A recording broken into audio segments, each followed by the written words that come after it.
It's the end of an era for these low-rise apartment blocks in Moscow. Built in the 1950s and 60s, during the time of Nikita Khrushchev, they were once the height of modernity. But now, over 4,500 of them are being torn down at a cost of 57 billion euros. The authorities say it's to make way for high-rise housing and more affordable flats. It's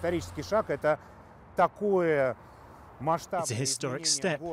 There's been no such large-scale modification of Moscow since probably the 1950s. They're obsolete. They can't be repaired or renovated or rebuilt. People live there in horrible conditions.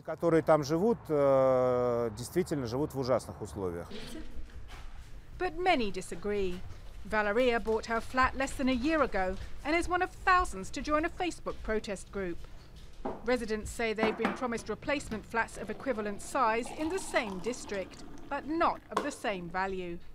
And it's impossible to legally contest eviction. I have the feeling that the opinions of the owners is being completely ignored. The attitude of the authorities towards the population is unjust. They take your home and that's it. You have no right.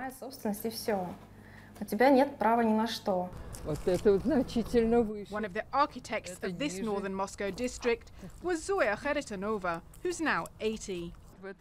She says the idea at the time was to create private housing units for large numbers of Muscovites, a step up from overcrowded communal living.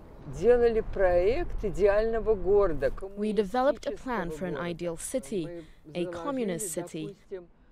And in planning this city, we took its size into account and the number of people who should live there, so that everyone could live comfortably. Protesters say the latest move has nothing to do with the welfare of the residents. It's more about property developers making big money. They're worried their voices won't be heard, and they'll soon be forced out regardless.